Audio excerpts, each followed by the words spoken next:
दोस्तों, 1945 आते आते एक आम जापानी की जिंदगी बहुत मुश्किल हो चुकी थी। दुकानों में अंडे, दूध, चाय और कॉफी पूरी तरह से गायब हो चुके थे। स्कूलों के मैदानों और घरों के बगीचों में सब्जियां उगाई जा रही थी। पेट्रोल भी आम लोगों की पहुंच से बाहर हो चुका था। सड़कों पर एक भी निजी कार नहीं दौड़ रही थी। हिरोशिमा की सड़कों पर हर तरफ साइकिलें, पैदल चलते लोग और सैनिक वाहन दिखाई देते थे। तो चलिए आज हम आपको इस वीडियो में बताते हैं कि आखिर हिरोशिमा नागासाकी में ऐसा क्या हुआ जिससे ये मंजर इतना खौफनाक बन गया। तो welcome back to the knowledge of history channel and this channel and all scripts are owned by Hitesh Giri Gosai. 6 अगस्त 1945 को सुबह 7 बजे जापानी रडारों ने दक्षिण की ओर से आते अमेरिकी विमानों को देख लिया। चेतावनी के सायरन बज उठे और पूरे जापान में रेडियो कार्यक्रम रोक दिए गए। जापान में तब तक पेट्रोल की इतनी कमी हो चुकी थी कि उन विमानों को रोकने के लिए कोई जापानी विमान नहीं भेजा गया। 8 बजते बजते चेतावनी उठा ली गई और रेडियो कार्यक्रम फिर से शुरू कर दिए गए।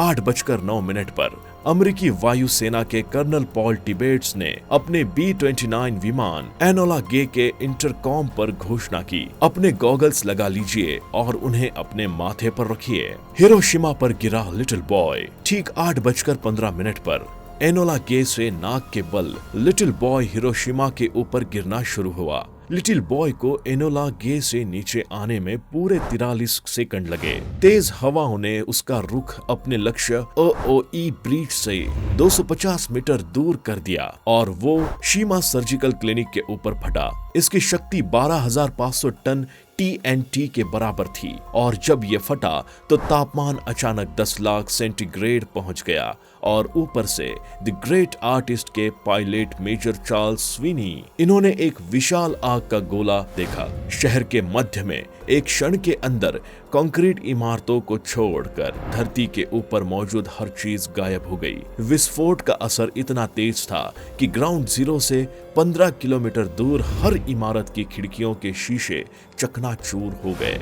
एटम बम गिराने वाले विमान में क्या हुआ? हिरोशिमा शहर की 2/3 इमारतें 1 सेकंड के अंदर ध्वस्त हो गई।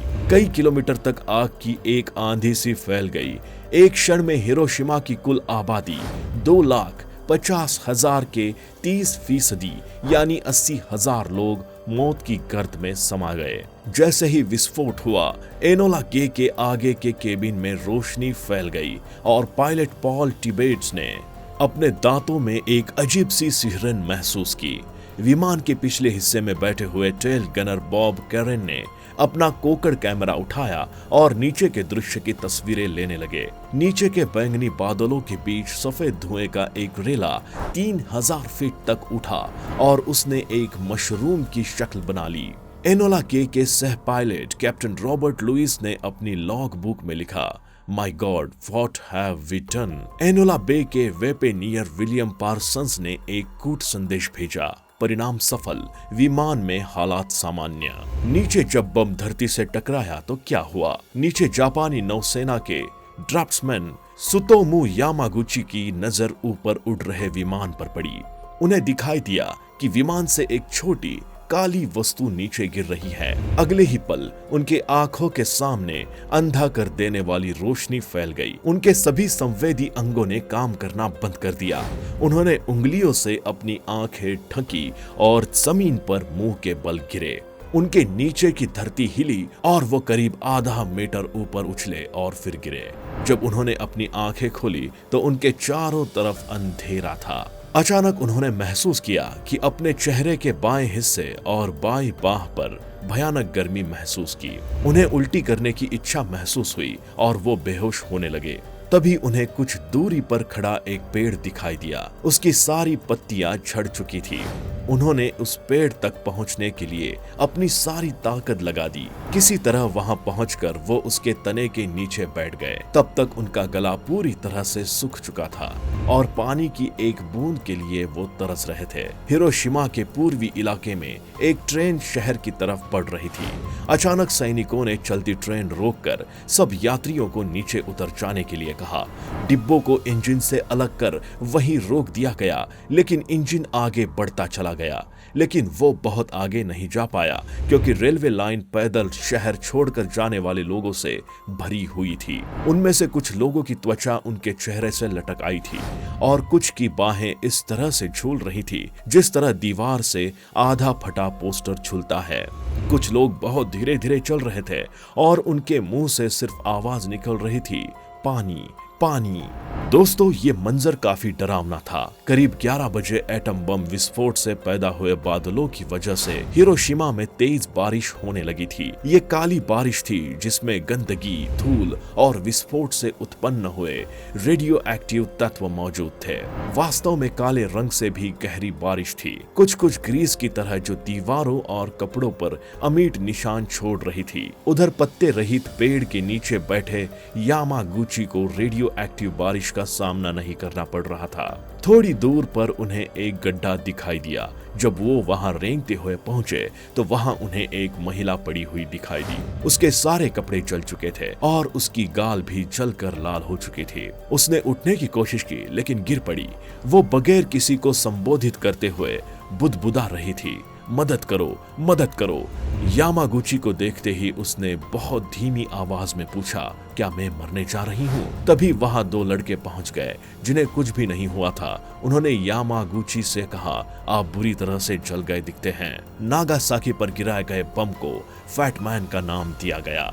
3 दिन बाद नागासाकी पर फटा फैटमैन 9 अगस्त 1945 जापान के एक और नगर नागासाकी की दोपहर जब B-29 बम वर्षक ने वहां दूसरा एटम बम गिराया तो उसे नीचे पहुंचने में पूरे 43 सेकंड लगे। बम गिरने के 1 किलोमीटर के दायरे में मौजूद हर चीज धराशायी हो गई। उष्मा की किरणों ने मानव शरीर से जल की एक एक बूंद को सोख लिया।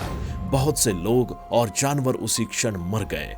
धमाका इतना तेज था कि 8 किलोमीटर दूर बने घरों के शीशों के पर खच्चे उड़ गए। विस्फोट से उपजी रोशनी हालांकि सिर्फ कुछ सेकंडों तक रही, लेकिन उससे उपजी उष्मा ने त्वचा को 3rd डिग्री बर्न से जला दिया। बम गिरने की जगह से 500 मीटर दूर शिरोयामा प्राइमरी स्कूल में कंक्रीट के कंकाल के अलावा कुछ नहीं बचा। वहां खड़ी चियोको इगाशिरा को एक भयानक धमाका सुनाई दिया और उन्हें ऐसा लगा कि उनकी पीठ में मांस का एक हिस्सा उड़ गया है। उन्होंने हगल में खड़ी अपनी बेटी को अपने शरीर से कवर किया। जब उन्होंने उसकी तरफ देखा तो उसके सिर का एक एक बाल खड़ा हो गया था, लेकिन उसकी भौं में एक भी बाल नहीं बचे थे। उसने मदद के लिए चिल्लाने की कोशिश की, लेकिन उसके मुंह से कोई आवाज नहीं निकल सकी।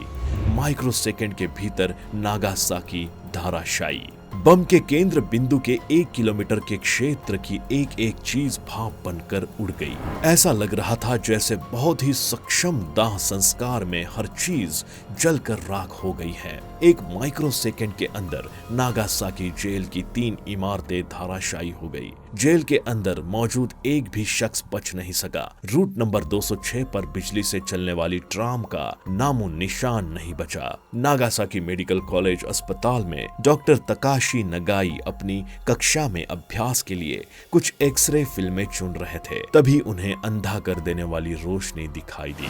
इतनी जोर से धमाका हुआ कि खिड़की से शीशे टूटकर कमरे के अंदर आ गिरे। उन खिड़कियों से इतनी तेजी से हवा अंदर आई कि डॉक्टर तकाशी हवा में उड़ने लगे। उनके चेहरे के दाहिने हिस्से में कट लगा और उनके गाल और गर्दन से गर्म गर्म खून बहने लगा। उन्हें इस बात का आश्चर्य हुआ कि उन्हें कोई दर्द महसूस नहीं हो रहा था। दोस्तों, आज के इस वीडियो में बस इतना ही। अगर आपको हमारा ये वीडियो पसंद आया हो तो वीडियो को लाइक करें, शेयर करें और ऐसे ही एपिसोड्स देखने के लिए हमारे channel the knowledge of history को सब्सक्राइब कर लें। मिलते हैं आपसे नेक्स्ट वीडियो में, तब तक के लिए गुड बाय।